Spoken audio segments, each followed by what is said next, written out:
Chers amis, bonjour et quel bonheur de vous retrouver. Depuis quelques semaines, les conséquences de l'élection de Donald Trump se font sentir un peu partout à travers le monde, alors que tant les partenaires que les adversaires des États-Unis se préparent à un deuxième mandat encore plus disruptif que le premier. Pour certains, le retour de Donald Trump annonce rien de moins qu'une révolution politique dont les impacts se feront sentir pour des générations. Aujourd'hui, je vous propose de prendre beaucoup de recul pour examiner les conséquences profondes de la victoire républicaine, bien sûr, mais aussi de la défaite des démocrates. Car si on se concentre actuellement sur la transition et sur le début du mandat, ce serait une grave erreur de ne pas réfléchir sérieusement à ce qui vient de se produire et à comment nous sommes arrivés à ce point.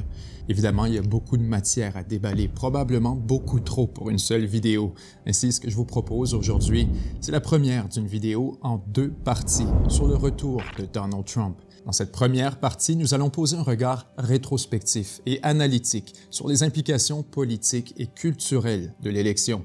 La deuxième partie, elle, posera un regard prospectif sur les impacts à prévoir tant aux États-Unis que partout à travers le monde, région par région. Certes, les émotions sont encore vives et je sais que c'est un sujet extrêmement controversé. On a tous une opinion sur ce qui est désirable en politique. Cela dit, pour se détacher et bien comprendre la situation, il est important de regarder les choses froidement pour bien séparer ce qu'on veut de ce qu'on voit. Donc, chers amis, prenons une grande respiration et discutons calmement de Donald Trump. Ce qu'on doit accepter de reconnaître, c'est que la victoire du camp républicain est tout à fait claire et sans équivoque.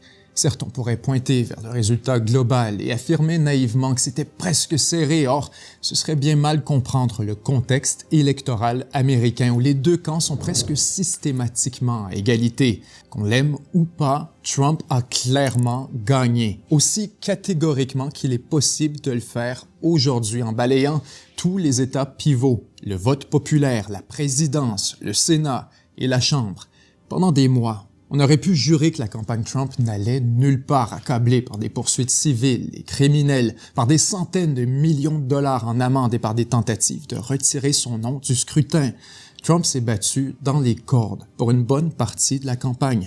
C'est seulement au premier débat présidentiel que les choses se sont effondrées pour les démocrates alors que les Américains ont été témoins en direct de la sévérité du déclin cognitif de Joe Biden. Depuis des mois, les ténors du Parti démocrate répétaient sur toutes les tribunes que les accusations de déclin relevaient de la forme la plus crasse de partisanerie, que le président Biden était en pleine forme et qu'il n'y avait donc aucune raison de s'inquiéter.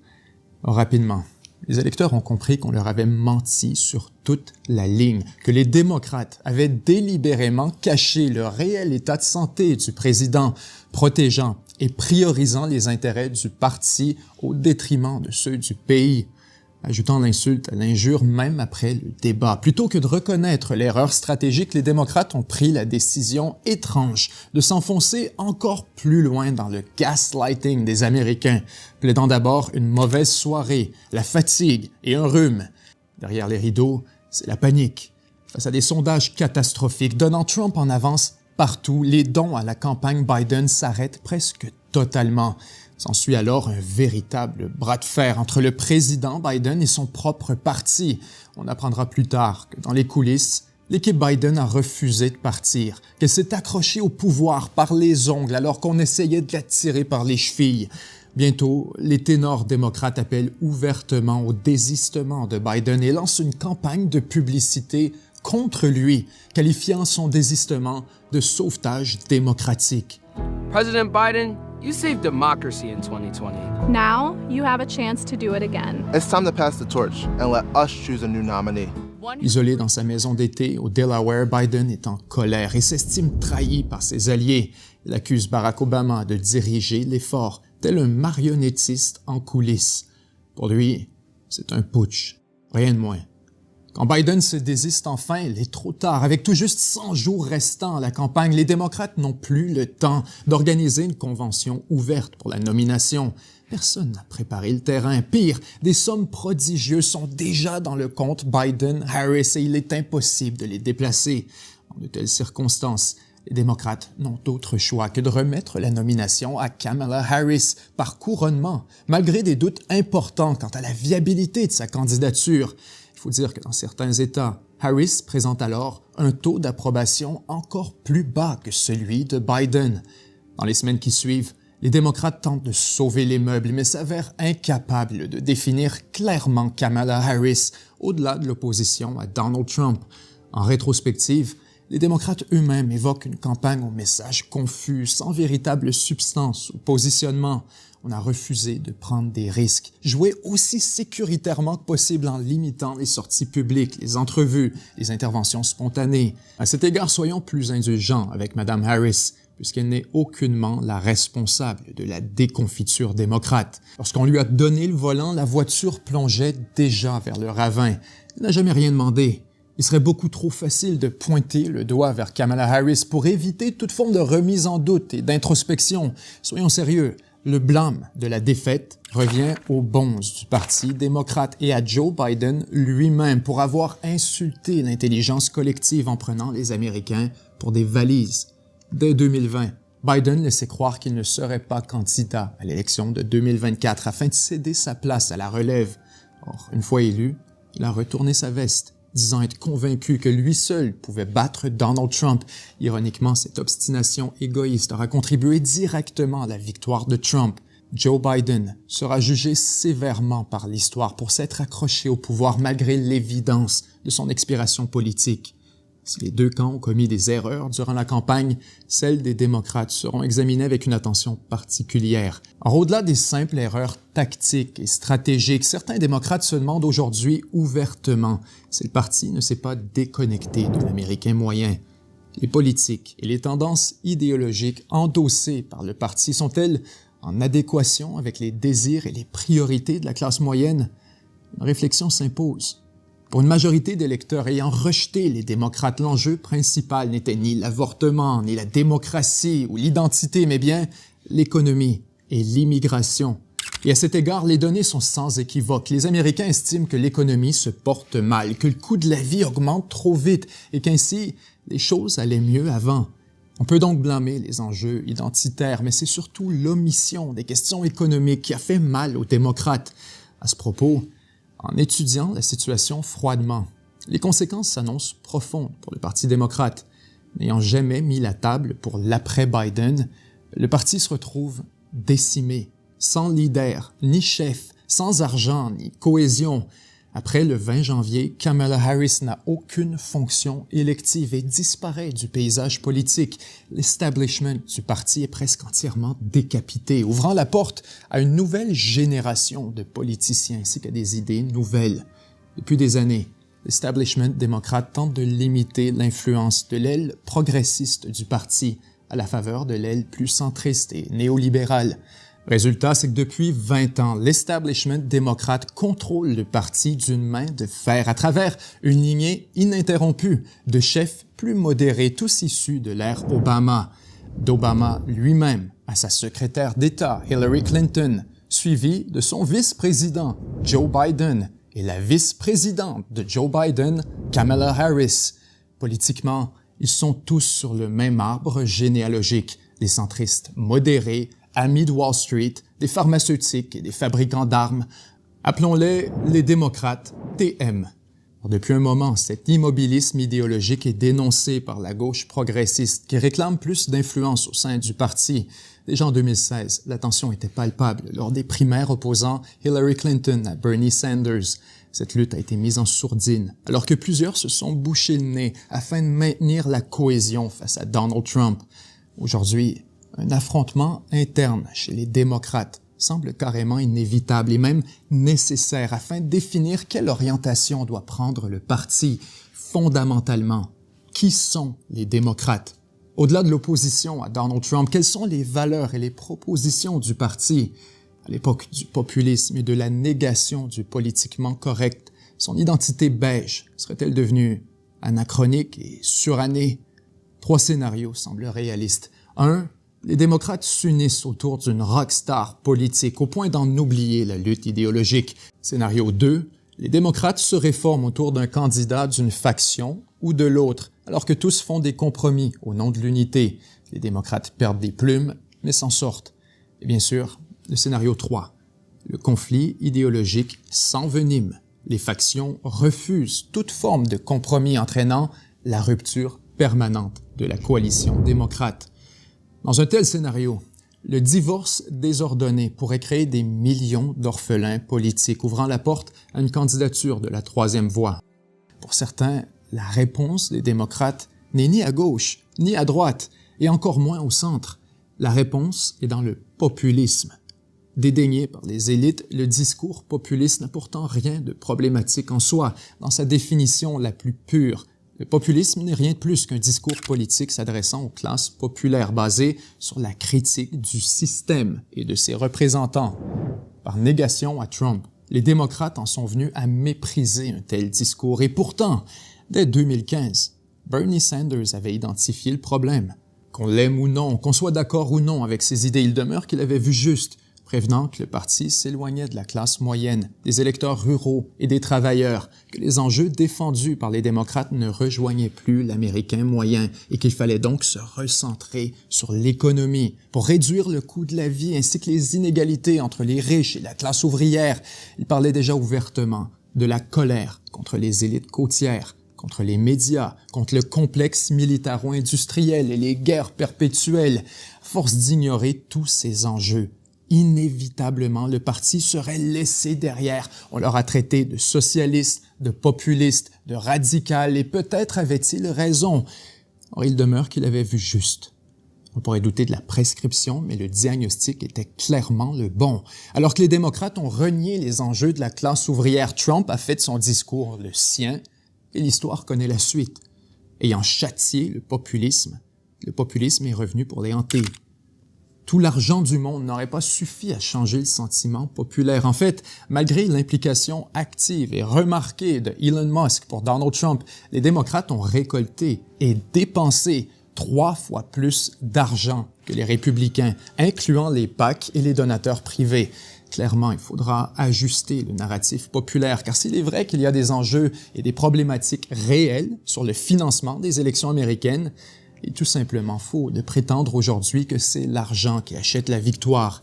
À cet égard, on peut déclarer avec confiance, donner à l'appui, que la première tentative d'assassinat contre Donald Trump à Butler, en Pennsylvanie, a été un point tournant, un moment déterminant de la campagne.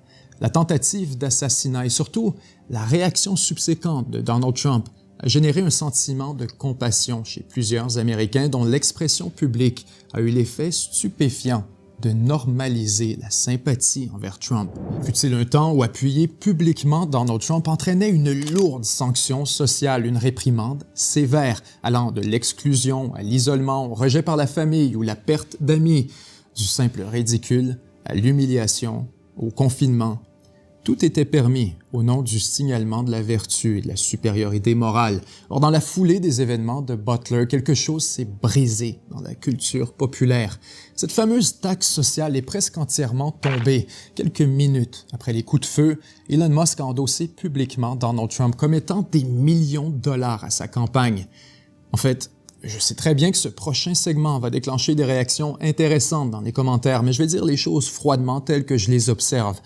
Depuis maintenant plus de 10 ans, soit au moins depuis l'entrée en politique de Donald Trump, les États-Unis ont sombré dans une profonde et dangereuse guerre culturelle, alors que les deux camps, libéraux comme conservateurs, se sont affrontés sur tous les fronts dans un combat sans merci pour déterminer la trajectoire du pays, ses principes et ses valeurs, une lutte universelle, mobilisant toutes les institutions de la société américaine, Hollywood, les tribunaux, les médias, les réseaux sociaux, le sport professionnel, les universités, la religion, la politique, le secteur privé, tous des soldats dans une guerre culturelle totale et entière. En fait, ce genre d'affrontement précède presque systématiquement les conflits violents, comme les soulèvements et les guerres civiles. La guerre culturelle, c'est la manière pacifique de régler les différends à travers la politique, quand le conflit culturel s'enlise et qu'aucune des factions n'est en mesure de s'imposer sur l'autre par des moyens pacifiques et politiques. Alors on prend les armes, et la guerre culturelle passe à la guerre civile. Les exemples historiques de ce phénomène sont nombreux à travers toutes les régions et toutes les époques, lorsque le compromis est impossible, que les visions sont contradictoires et incompatibles. La force devient la seule option pour briser l'impasse. Déjà, on sentait une tension palpable aux États-Unis après plusieurs élections contestées et l'absence d'une victoire définitive. Des deux côtés, l'utilisation de la violence contre les adversaires politiques était de plus en plus considérée comme acceptable. Dans un sondage récent, 1 Américain sur 3 affirmait que la violence était justifiée pour avancer un objectif politique. C'est terrifiant. Or, la politique n'est qu'une manifestation de la culture, avec la victoire sans équivoque de Donald Trump et le balayage électoral aux dépens des démocrates. C'est carrément la guerre culturelle qui vient de se conclure. L'impasse est brisée. Pour les démocrates chargés du post-mortem, c'est un rejet clair de la politique identitaire, de la guerre en Ukraine, de la culture de l'annulation et des balises sur la liberté d'expression. C'est un rejet des politiques woke, de l'immigration illégale érigée en droit humain, du sans-frontiérisme et de la mondialisation. C'est un rejet d'une grosse partie de l'agenda politique des dernières années. Et avant de déclencher le réflexe de la dissonance cognitive, dites-vous que cette analyse n'est pas la mienne, mais bien celle des démocrates eux-mêmes qui réfléchissent déjà sur les implications culturelles de la défaite. Il faudra des années pour qu'on en parle avec le recul et la maturité nécessaires, mais cette fameuse guerre culturelle aura causé un tort immense aux démocraties occidentales, les plongeant dans une ère contre-productive marquée par la division, l'indécision et l'autosabotage. Évidemment, tout ça ne va pas se résorber en un seul jour. Les démocrates et des éléments de la société civile vont continuer à résister à l'agenda Trump avec une opposition décimée et fracturée, tant au niveau institutionnel que politique. On peut au minimum s'attendre à une trêve, une forme de détente dans cette guerre culturelle qui certes reprendra un jour sous différentes armes. En fait, dans le contexte politique américain, certains qualifient déjà Donald Trump du président le plus puissant de l'époque moderne, possiblement depuis Franklin Delano Roosevelt. Car non seulement les républicains contrôlent le Sénat, la Chambre et la Cour suprême, mais encore plus, Trump s'est entouré de loyalistes à des postes clés de sa nouvelle administration, par l'introduction de personnalités comme Elon Musk, Tulsi Gabbard, Robert Kennedy Jr., Trump s'apprête à servir à Washington le métaphorique sandwich à la dynamite que l'Amérique lui a commandé, même en cas de maladie, de décès, de destitution ou de quelques raisons qui empêcheraient Trump de finir son mandat. On peut affirmer avec confiance que son agenda sera quand même mené à terme par le reste de l'équipe Trump. L'erreur pour les républicains serait d'interpréter la victoire sans équivoque de Trump comme un chèque en blanc de l'Amérique pour faire la révolution. C'est un dangereux mirage. Certes, Trump a gagné, mais ce sont aussi les démocrates qui ont perdu. Ils ont été mauvais à chaque étape, commis des erreurs stratégiques graves et essentiellement pavé la voie à la victoire de Trump. En tombant de l'arbre, Biden a cassé toutes les branches. Les républicains ont été extrêmement chanceux d'avoir des adversaires aussi maladroits. Il existe bien sûr un appui fondamental aux idées Trump, mais soyons sérieux, la conjoncture économique favorisait largement les républicains. Les dernières années ont été affreuses pour l'économie mondiale, du moins pour le commun des mortels. On pourrait débattre du pourquoi et du comment, des raisons profondes derrière ce déclin, mais la réalité, c'est que ça n'a vraiment pas d'importance au plan politique. Pour beaucoup d'Américains, la présidence Trump évoque une ère de prospérité et de dynamisme, alors que la présidence Biden a coïncidé avec une économie morose, marquée par l'instabilité et une véritable explosion du coût de la vie. Était-ce la pandémie, la Chine, l'Ukraine, les politiques de Biden elle-même, de la simple malchance ou toutes ces réponses? Une chose est sûre, la situation économique à elle seule garantissait presque entièrement la défaite démocrate. Des millions d'Américains ont bon espoir que Trump recule les aiguilles de l'horloge économique jusqu'à la période dorée de 2017 à 2019. Et voilà le mirage qui pourrait s'avérer inatteignable. Car le fait est que l'économie mondiale est entrée dans une période d'incertitude, une reconfiguration globale et profonde qui dépasse largement les actions d'un président ou d'un autre. À moins que Trump ne réalise un miracle et qu'il ne renverse la tendance lourde menant à la dégradation des conditions de vie en Occident, il pourra à son tour payer le prix politique d'une économie devenue dysfonctionnelle. Chers amis, le morceau d'histoire auquel nous venons d'assister était prévisible et scripté d'avance. Depuis plusieurs années, le néo-progressisme a tiré la pendule très loin sur la gauche. On peut être d'accord ou s'y opposer, mais il était toujours certain qu'un jour ou l'autre, la pendule retournerait dans l'autre direction avec la même énergie.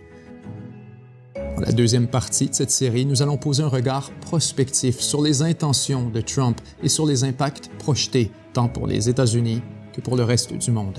Il sera question de la Chine, de l'Ukraine, de l'Iran, de l'Europe, de l'Afrique, mais aussi du Canada, des tarifs douaniers, des déportations de masse et des coupes dans l'appareil public. Bref, à quoi ressemblera la fameuse révolution promise par Trump? N'ayez crainte, cette prochaine vidéo sera publiée rapidement. En attendant, si vous voulez plus de 7 jours sur Terre, vous pouvez devenir membre pour moins d'$1 par mois et débloquer l'accès à une foule de contenus secrets, incluant une émission de plus d'1 heure à chaque semaine où on revient ensemble en détail sur l'actualité mondiale. En terminant, n'oubliez pas de protéger votre vie privée en profitant de l'offre de CyberGhost VPN, seulement 2,3 € par mois et 4 mois gratuits en suivant le lien dans la description. Chers amis, je vous remercie d'avoir été là. C'était Benjamin Tremblay et 7 jours sur Terre. Je vous aime et je vous dis à très bientôt.